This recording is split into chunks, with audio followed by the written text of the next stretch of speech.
Gracias, muchas gracias por hacernos esa bienvenida y muchas gracias a todos, a todas, a todos los que están aquí acompañándonos. Estamos súper emocionadas de estar aquí en la Feria de Minería. Muchas gracias a la feria, a la UNAM, a todo el equipo que organiza. Gracias también a nuestra editorial Alfaguara que nos trae y estamos de celebración porque es la presentación de la nueva novela de Brenda Lozano, que está sentada aquí a mi lado, y la vamos a presentar Sonia Corona, periodista del País y editora en jefe de redacción, y Nayeli García, yo, que soy la editora del libro, básicamente, de Alfaguara y de Lumen, exacto. Y bueno, Brenda tiene varios libros publicados ya y esta es su novela más reciente, y es una novela en donde hay varios experimentos sobre la voz narrativa. Es una novela narrada en tercera persona, prometo que no voy a spoilear, pero quiero hablar un poco de la forma que tiene esta novela porque creo que es una buena manera de empezar y que es una manera en la que nos convoca. Brenda es una narradora con bastante trayectoria que en esta obra se preguntó desde qué perspectiva contar una historia que involucraba a varias mujeres, ¿no? En realidad dos historias que corren de manera paralela, y eligió la tercera persona narrativa, esta especie de narrador que todo lo ve y todo lo sabe, pero justo lo hizo de una forma en la que pone en jaque o en crítica a esa forma de narrar, ¿no? Entonces tenemos aquí a una narradora que se sabe narradora, o sea, hay una voz que nos va contando las historias, que es una mujer, es una voz de una mujer mexicana, dicharachera, que toma postura de repente de los actos que narra del cuento, o sea, del relato, ¿no? De los dos relatos. Y es muy interesante eso porque permite, o sea, le da un cuerpo a esa voz que organiza la narración. Y bueno, creo que empecé así sin calentar, pero tenemos poco tiempo y me gustaría mucho que habláramos pues eso, ¿no? Del libro, de nuestras lecturas. Yo estoy segura de que tanto Sonia como yo leímos apasionadamente este libro y nos sentimos interpeladas, ¿no? Quizás desde el periodismo. Hay una historia de una niña que es alejada a la fuerza de sus familiares. Es un robo o un secuestro de una niña chiquita y su familia la busca desesperadamente. Hay un policía asignado al caso, hay una cobertura mediática. Son los años 1940 en la Ciudad de México y a la par hay otra historia de una familia que está buscando adoptar y que logra, ¿no? Que logra adoptar a una hija.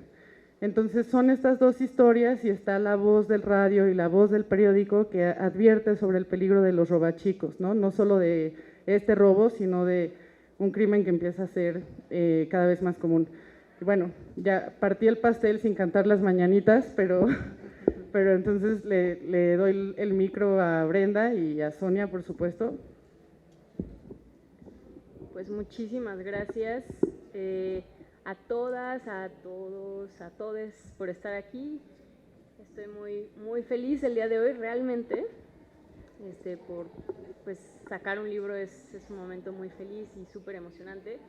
Y bueno, estar con Sonia Corona y con Nayeli García aquí, para mí es, o sea, muchísima felicidad y honor también. Yo las admiro mucho a las dos, les quiero platicar. Naye se vio muy modesta con su lugar, pero bueno, Naye es una gran editora y escritora, tiene una novela que próximamente va a salir en Sexto Piso. Me cuesta trabajo pronunciar el título, es algo así como Aranae, es una palabra en latín, así que me pone en jaque, pero es una novela increíble que va a salir en Sexto Piso y se la recomiendo muchísimo. Y es bueno, en Alfaguara hubo durante muchos años una editora maravillosa que se llama Fernanda Álvarez, y ahora Naya acaba de entrar, pues renovando todo, tiene un proyecto editorial que seguramente, más bien que tienen que seguir, por favor síganle la pista, está en Alfaguara y Lumen, así que tiene el brazo de la ficción y de la no ficción con ella, y así es, Habita. la nena que está ahí atrás, es mi ahijada, así que va a estar opinando y por favor. Y bueno, eso pues les platico también porque me emociona mucho estar aquí. Y Sonia Corona, tengo el enorme honor y gusto de trabajar con ella. Yo la admiro muchísimo. Ella es nada más y nada menos que la jefa de redacción del periódico El País. Ella ha estado desde muy el principio, o sea, casi que cuando era una muy pequeñita oficina todavía, ¿no? En Grupo Prisa, ¿no? En unas oficinas más grandes. Sonia lleva realmente desde el principio y toda la fuerza que ha ganado el periódico y todo el espacio que ha tenido pues también en Latinoamérica, en muy buena parte es gracias a Sonia, que de verdad, o sea, estoy segura que han leído su trabajo, la visión que tiene el periódico, muchas de las preguntas de género, de perspectiva de género, pues obviamente las ha traído Sonia y el equipo que ella ahora encabeza.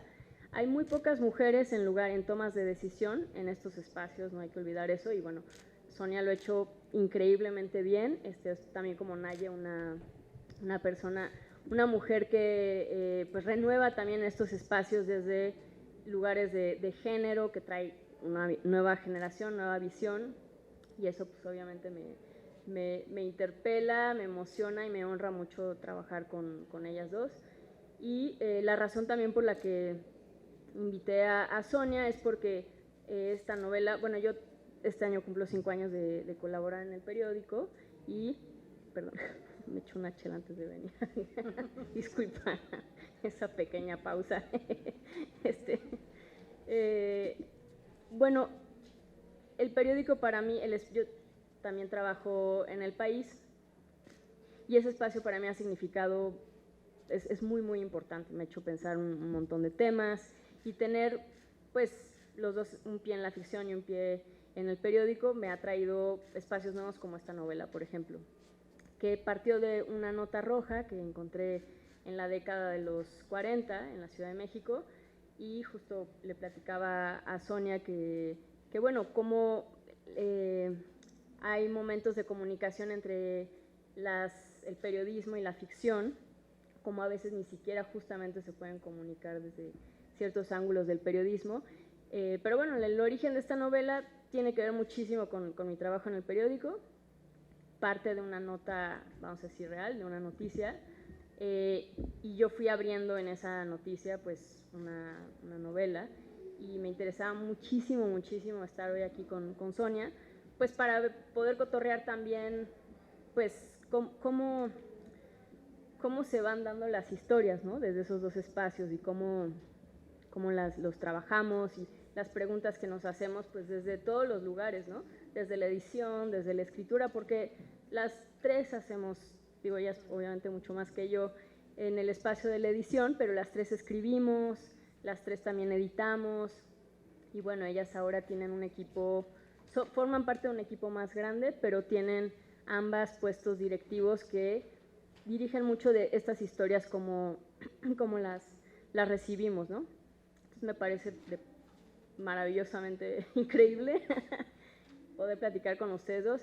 Entonces no va a ser una presentación de libro como las que normalmente son y pues se me antojaba más bien compartir con ustedes una conversación con estas dos grandísimas escritoras, editoras, periodista.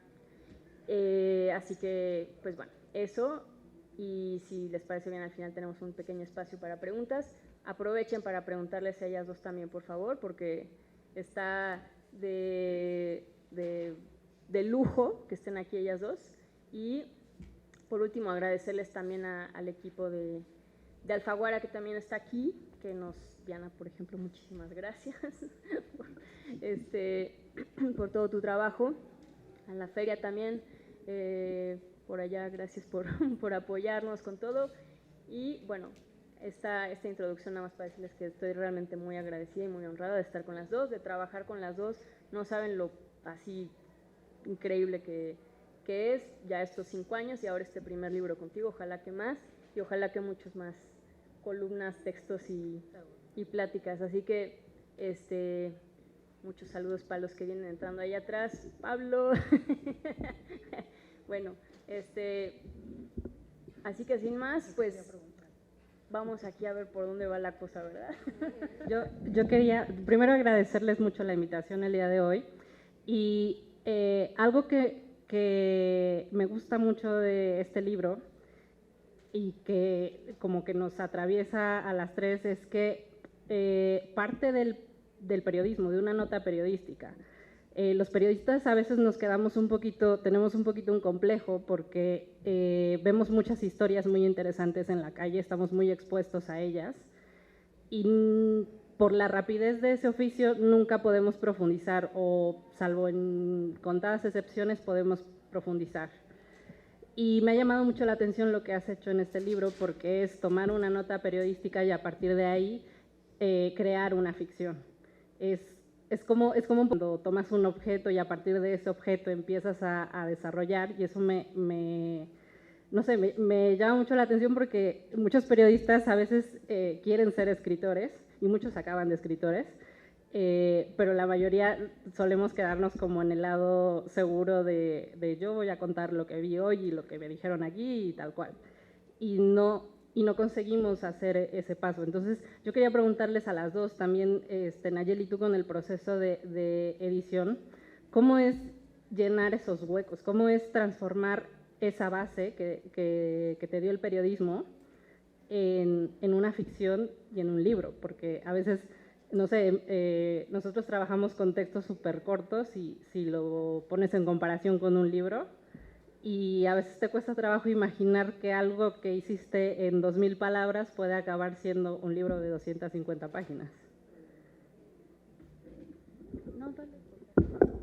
Que ahí se nota inmediatamente la madera del periodista que empezó a entrevistarnos.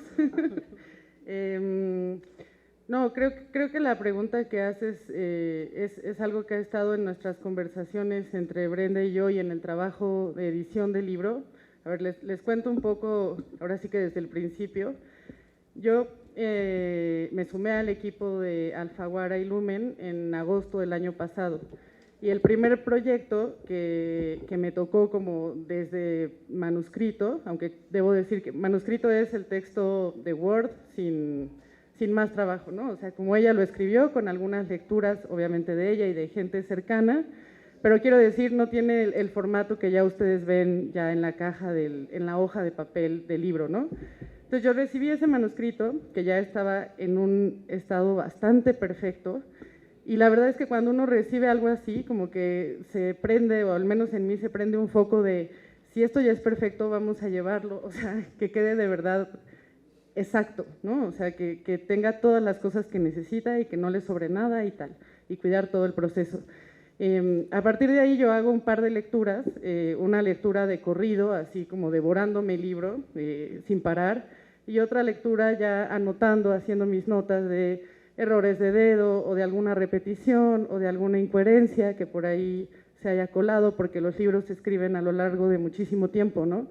Entonces no es que Brenda se sentó el día 1 y escribió en parte por parte, quizás sí, pero después regresa y agranda un párrafo o borra un párrafo, es decir, ese hacer de pronto hace que en el libro pueda haber una incoherencia, aunque sea ella la que esté contando la historia, ¿no? En fin, mi participación ahí, mis lecturas ahí fueron esas, después vino una conversación muy gozosa con Brenda respecto a esa tercera persona y respecto a la estructura del libro. El libro tiene tres partes, 3 actos, varios de ellos con un subtítulo y con subtítulos por sección y luego con subtítulos de apartados, por ejemplo, de unos discursos que hay por ahí y de una visita con una bruja, de una conversación con una especie de curandera, adivinadora bruja, en donde se cuela la voz de la narradora, ¿no? Por ejemplo, en ese espacio nos permitió mucho hablar de cómo estaba contado la historia y cómo saber cómo corregir o cómo sugerir cambios que obedezcan la lógica interna de esta maquinaria que ella armó, de manera que yo no llegue y diga, en mi libro de reglas dice que no se deben repetir la misma palabra 2 veces en el mismo renglón. Bueno, pero si esta máquina perfecta que ya está funcionando requiere, o esta es una de sus reglas, entonces yo dejo que se repitan las palabras, ¿no? O por ahí hasta le sugiero repítela una vez más porque es un ritmo sonoro. Y bueno, en esas conversaciones que parece ser superficial porque estamos hablando ya de detallitos y de afinar lo último, surge la historia de la investigación que Brenda hizo, no solo por la nota roja, sino como a partir de esa nota, de ese reportaje, Brenda empezó a habitar y a recrear, obviamente, porque no tiene un pacto como documental, sino ficcional, a recrear una época en su escritura, ¿no? O sea, la época de 1940, cuando ocurre este robo, está representada, tiene una tradición de representación que es el cine de oro mexicano, ¿no? Las películas de Roberto Gabaldón, de quien hemos hablado nosotras, del Indio Fernández, de varios de estos cineastas que hicieron o llevaron la producción de cine a un nivel internacional durante esas épocas. Esa representación está ya de alguna manera cifrada en el imaginario de todos nosotros y es, por ejemplo, uno de los lugares donde Brenda tomó elementos y los incorporó a la ficción. Entonces, de pronto, este cine en blanco y negro o estas escenas nocturnas, ¿no? O las gabardinas o el tipo de zapato. En los 40 era muy poco común que la gente usara tenis, por ejemplo, ¿no? Ahora muchos de nosotros traemos tenis, pero el sonido que eso hace en el asfalto en la calle no era el mismo sonido de la calle en 1940. Entonces Brenda empieza a habitar como sonoramente ese universo y eso se va permeando en la novela y siento que va ampliando la noticia, ¿no? O sea, es una de las vías para ampliar la noticia, que no fue necesariamente, por ejemplo, ir y buscar a los hijos o nietos de esa niña robada, sino indagar también en su archivo familiar, o sea, platicar con las mujeres de su casa, recordar conversaciones con sus abuelas, con sus tías, con su mamá, que vivieron en esos años, ¿no?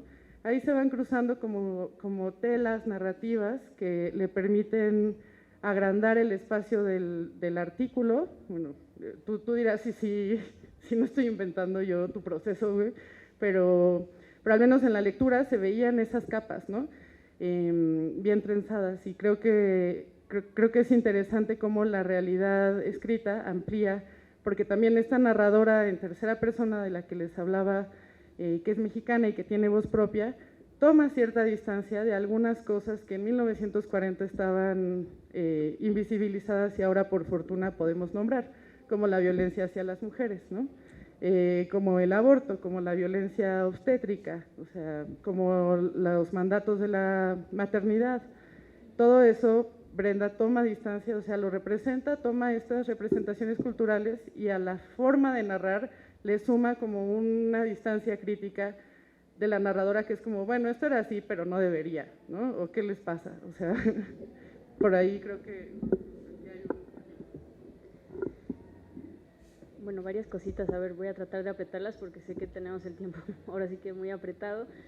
Me gustaría decir que, bueno, nuestra comunicación obviamente fue muy gozosa, pero lo más importante es que fue un altísimo porcentaje más bien de stickers de gatitos, perritos, corazones y sí, eso.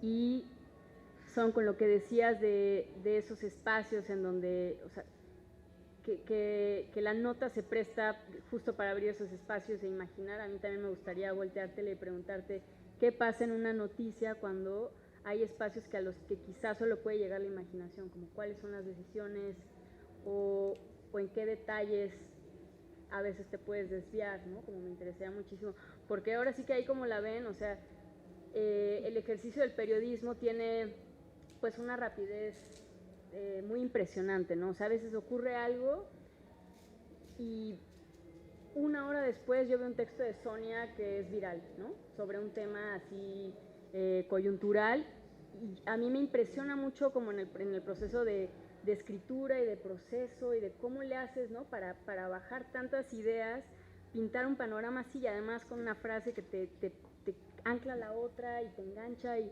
es un trabajo también pues muy impresionante y muy interesante también de pensar pues cómo tejes algo así, cómo lo haces, y justo esos espacios también que pasan, ¿no? Por ejemplo, en una nota, cuando hay lugares a los que solo puedes acceder, creo yo, no sé, ya me digas, pero creo que sí hay espacios desde el periodismo que solo imaginando te puedes llegar o ficcionando, Y bueno, yo nada más para meter ahí un poquito de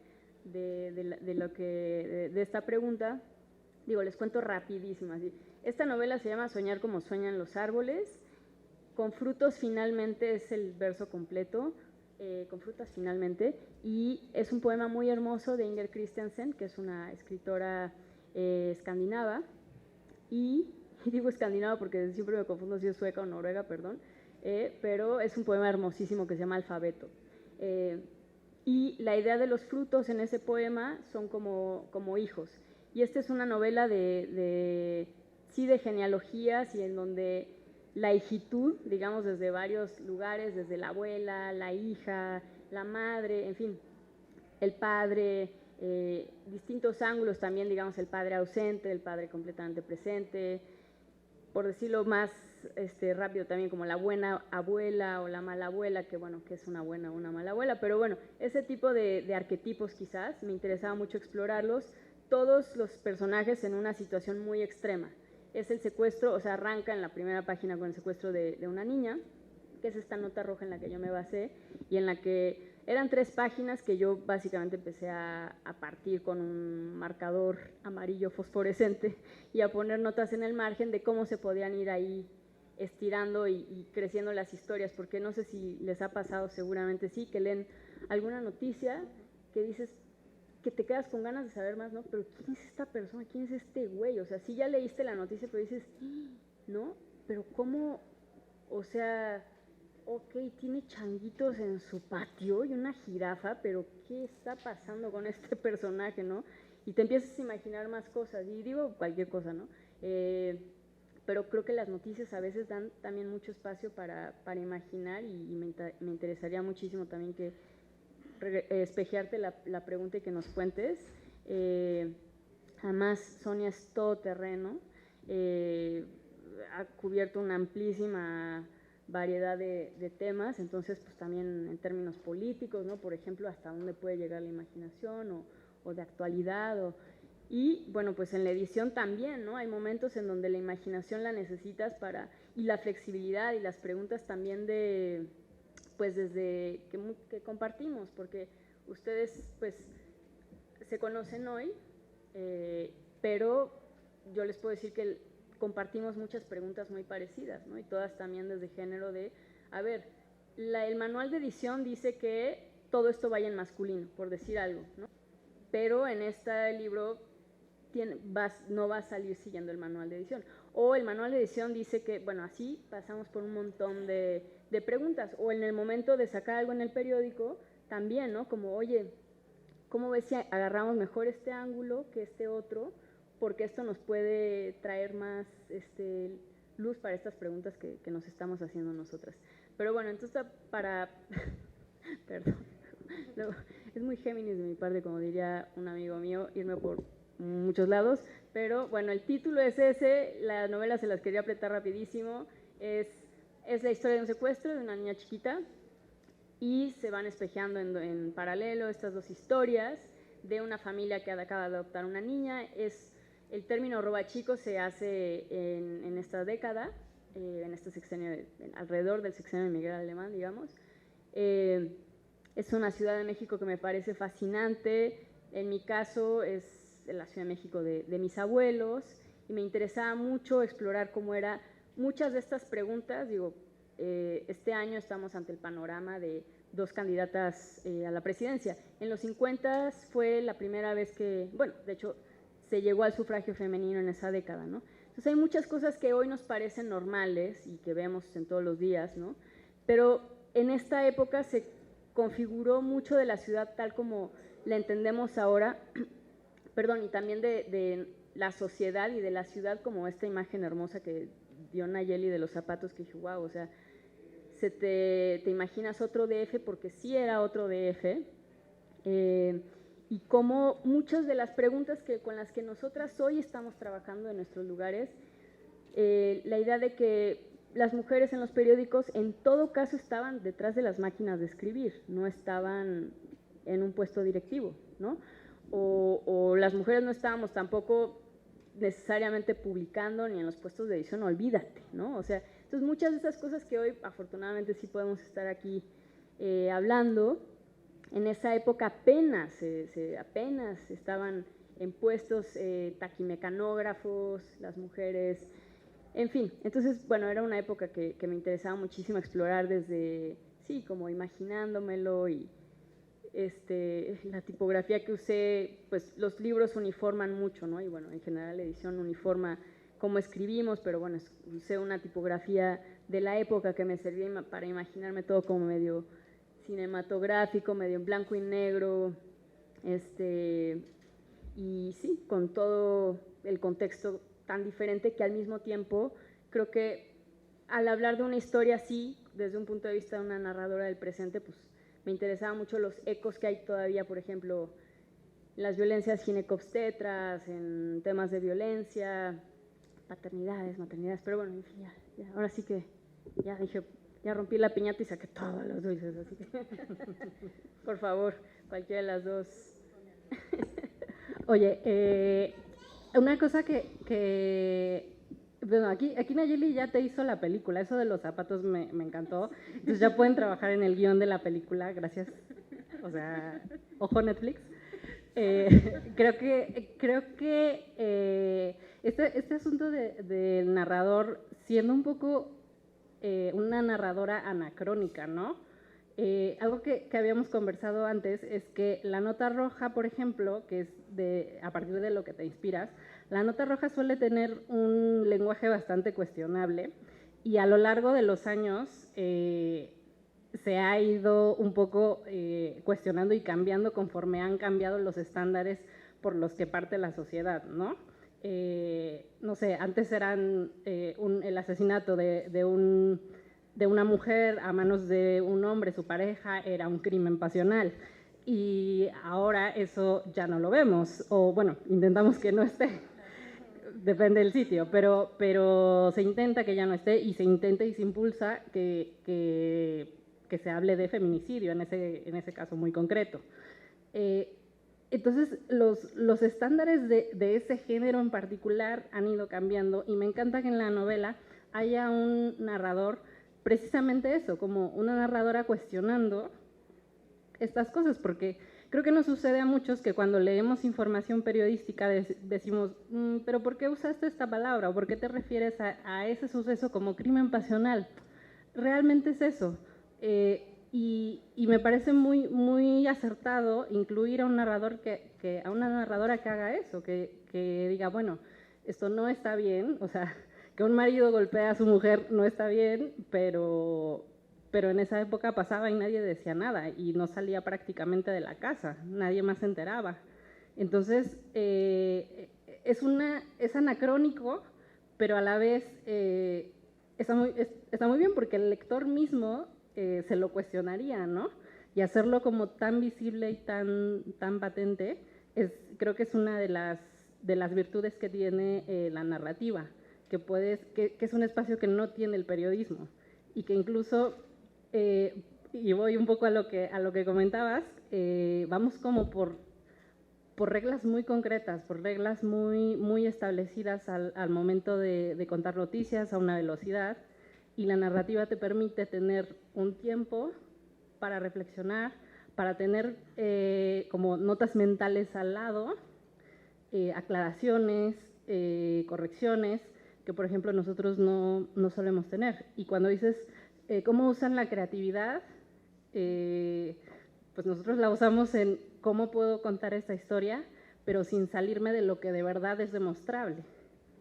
Y en cambio, la narrativa es como de, bueno, yo aquí puedo echar a volar mi imaginación.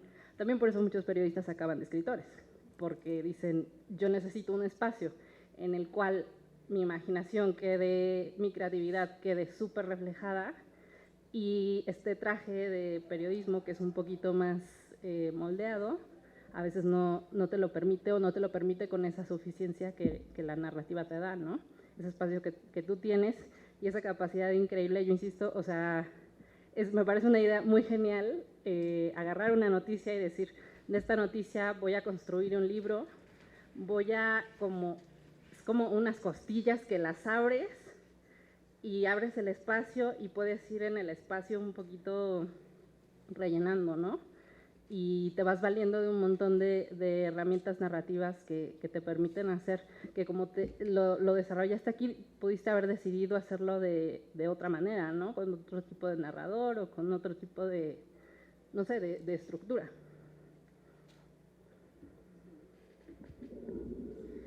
No, pues, ay, perdón. No sé si tenemos, es que estoy un poco... Sí, todavía. Tenemos 15 minutos, ¿no? Si quieren dejamos 10 minutitos al final y 5 minutos les hago preguntas a ustedes. Bueno, pues nada, no sé. O sea, estoy muy feliz, la verdad, eso es lo principal, estoy muy emocionada, estoy muy feliz, es muy feliz sacar un libro, no, a veces lo veo y no me la creo. La portada me encantaría decirles que es de una artista joven que se llama Carla Kaplun. Yo descubrí su trabajo por una amiga muy querida, la empecé a seguir en Instagram, le mandé un DM un poco friki diciéndole voy a escribir un libro porque amo tu trabajo y quiero que sea una portada, una de tus imágenes. Me contestó con una emoji y como que, con la cara, ok, y un poco entre ese DM y entre las ganas que tenía de escribir una historia, tuve un año bastante difícil antes de empezarla y necesitaba muchísimo abrir este espacio, pues sí, más del lado de la creatividad, que a mí en lo personal, digo, hay muchos tipos de procesos y a veces son más sufridos, pero en este caso especial para mí fue un proceso muy gozoso, a veces pueden estar sufriendo mucho los personajes, pero una del otro lado está la verdad que muy, muy contenta y no sé, a mí en lo general me pone en un muy buen estado escribir, me encanta, es muy disfrutable. Y justo muchas de estas preguntas que a veces no te permiten otros espacios, como el periódico, por supuesto,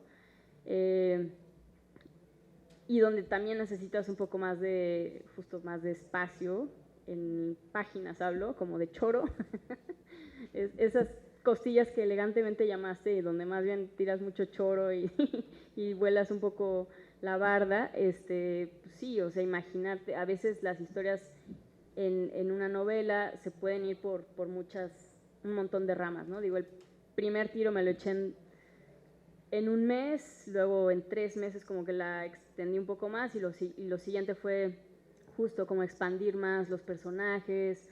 En tiempo de escritor, ¿eso es mucho o eso es poco? Pues, sí, o sea, bueno, para mí en tiempo de escritor es que son como los años perro, ¿no? Así como que tiempo escritor. Me tardé 18 sí, o sea, años. Hay escritores que luego dicen eso, que dicen, estuve 20 años y que te quedas pensando, ¿20 años? 20 años. ¿Cómo? Sí, exacto. No, bueno, para mí la verdad fue un tiempo récord y para mí sí fue como un milagro, la verdad. No sé cómo, o sea, a veces lo veo y digo, no, o sea, no sé cómo hice. Hay una cosa muy extraña, como cuando está afuera, y dices, es muy emocionante, pero ¿cómo chingados dice? ¿Cómo, en qué momento? ¿Qué pasó? ¿Cómo fue? Pero fue muy fluido, o sea, cuando entras, eso seguro también les ha pasado, cuando entras como en este trance de trabajo y fluye un texto muy bien, se te va un poco la noción del tiempo y te dejas ir, ¿no? Y en este caso, la verdad que en cuanto a trabajo fue súper fluido y se me empezaron a aparecer más personajes y luego crees cargar la historia hacia un lado, pero se te aparece otro personaje por aquí, borré un personaje completo, gracias a la mirada de mi pareja que me ayudó muchísimo en todo el proceso. Y sí, era un personaje que... Eso pasa a veces, las historias se tratan también de borrar y de quitarle cosas, ¿no? Y de cómo cuando crees estar teniendo aquí, digamos, el encuadre hacia algo que es muy interesante, aquí atrás estaba pasando algo que realmente te toca borrar esto y dirigirte a este otro lugar. Igual y suena muy abstracto lo que estoy diciendo, pero quiero básicamente decir que fue muy fluido y que gracias también a otras miradas, por supuesto con el trabajo que hicimos Maye y yo, la novela solo se puede mejorar, creo, y hay esta idea como muy vieja, creo yo, de que los autores, no sé, yo, me conflictó a veces que, no sé, nosotros de alguna manera estamos tal vez en una imagen o nada más sale nuestro nombre cuando hay tantísimas otras miradas y es casi una pues red, ¿no? Muy importante de que te va tejiendo la historia, no es solamente una persona, sino todas estas miradas, estas situaciones, y pues, bueno, espero no haberme ido como Lady Coral, así por terminar en varias situaciones, pero los arrecifes de coral, no, la verdad que es un proceso increíble, yo estoy muy feliz de celebrar, veo ese libro y pienso que es casi una piñata así. Y pues no sé si quieren que… Yo te quería hacer otra pregunta. Por favor. Veo también el tema de, bueno, evidentemente eres feminista y estás muy interesada por el tema mujeres, madres, hijas, abuelas, pero lo vi en y lo vi en Brujas, que llevas como mucho el tema generacional desde la perspectiva femenina. ¿Cuál es como el interés que tienes en abordarlo tan frecuentemente? Híjole, es una muy buena pregunta, Sonia, querida. Creo que es una muy buena rola la que escogieron para ese teléfono y creo también que pues son temas que nos cruzan, ¿no? O sea, por ejemplo, el tema de la voz narrativa, ¿no? Se le dice voz omnisciente a este punto de vista, así se llama, ¿no? Como tras bambalinas. Teóricamente, en la jerga se le llama, en palabra dominguera, son voz omnisciente, tercera persona. Pero esta idea de la voz es obviamente un constructo bien patriarcal, ¿no? No me voy a soltar ahorita por ahí porque me voy lejos, pero la sola idea de que sea una voz, creo que habla mucho también de dónde viene, ¿no? Y la voz, pues obviamente se dirige más a las ideas. La voz implica un cuerpo, pero no necesariamente es un cuerpo. Y que en este caso esta historia fuera contada por una mujer en el presente, que tuviera un cuerpo a la cual le cruzan un montón de problemas, violencias y tal, creo que enfoca cualquier historia desde otro lugar. O sea, la idea de ser un cuerpo de una mujer en un contexto violento ya te hace contar una historia de una manera diferente. O sea, el solo contexto en el que estas mujeres viven en los 50, por ejemplo, la mujer que acaba de adoptar a una niña, todo el contexto que tiene a su alrededor, que el marido la quiere dejar, la amenaza con, pues eso, con divorciarse en una época donde era casi, era maldito casi, ¿no? Una mujer divorciada, todas las visitas que hace con los ginecobstetras, ¿no? Que le dicen, no, pues tú eres estéril, ¿no? Y la mujer tiene 30 años.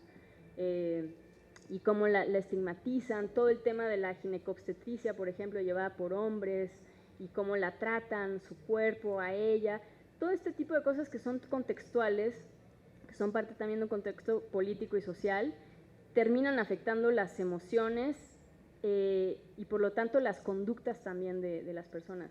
Y en este sentido me interesaba mucho ver ese efecto, ¿no? En lo político en estas historias, cómo cambia un contexto así de violento una escena familiar o una escena en un baño de una pareja que está en una situación límite, ¿no? Entonces, tanto eso como la mujer que sí le roban o secuestran a la hija, que la respuesta ahí pues spoileré al final, pero bueno, que le roban o le secuestran a la niña, es una madre que sí siente un enorme dolor, pero también siente una enorme culpa que está también muy crecida por todo su contexto, porque ella es una mala madre, ¿no? Como en la nota roja hubieran dicho, la madre descuidada, ¿no? De la niña tal, que de hecho sí estaba construida un poco así la nota de la que partí, pues todas esas cosas creo que más que ahora sí que un interés es una condición, ¿no? Y a veces creo que explicitarlo es muy interesante en las historias y buscar más cómo, sí, explorar más bien, como qué ocurren en las historias cuando haces explícito desde dónde escribes y qué preguntas te atraviesan, qué violencias te atraviesan, qué críticas también se pueden tener desde ahí, ¿no? Entonces, eso, pues, digo, te agradezco muchísimo la mención y la pregunta, porque creo que pues las tres también compartimos eso, ¿no? Cuando que quede muy claro desde dónde se está escribiendo, que quede muy claro desde dónde estás editando las historias que te interesan buscar, enfocar, cuestionar, porque son pues violencias que por supuesto nos atraviesan, ¿no? Entonces, pues creo que ahí, ¿no? Terreno compartido. Si quieren, si les parece bien, abrimos, solo porque siento que el tiempo así nos apremia. Si quieren, por favor, preguntarles algo, preguntarme algo con el mayor de los gustos. Tenemos un poquito de tiempo. Sí, aquí hay un micrófono, no sé si... Muchísimas gracias, Julia, por ahí. También recuerdo, nada más recordarles que la firma de libros va a ser en el salón de firmas. Saliendo de aquí nos vamos al salón de firmas y Brenda va a firmar algunos ejemplares. Traigo unas estampitas que si quieren también les puedo dar, están muy, muy chidas. Firma y estampita. Y estampita de Sony Angel que les puedo dar. Hola, buenas tardes. Sí traigo, pero... Bueno, ¿sí? ¿Sí se oye? Bueno, sí traigo, pero no sé si los demás si quieren... Ok, no te conocía, no conozco tu trabajo, pero ahora que hacen esta hermosa presentación, me resuena esta parte en donde hablas de estereotipos que pareciera ser que son de los años 40, 50, pero la semana pasada tuvimos una nota roja en donde una mamá deja a una niña a su bebé con 20 pesos abandonada. Y entonces toda la crítica a partir de la sociedad y de los mismos medios es una mala madre, ¿no? Y la cuestionan, porque entonces la abandona, la deja, y entonces, ¿dónde está el papá? ¿No? Pero asimismo también una mujer que adopta, pareciera ser que en los años 40 es muy cuestionada, y actualmente todavía esa transversalidad que pareciera ser que es una violencia que en aquellos tiempos es oculta, ahora es visible y ahora parece que remacha más, porque entonces todos tenemos el derecho de hablar y de juzgar, y entonces destazas más ahora de lo que puedes destazar hace 40 años, ¿no?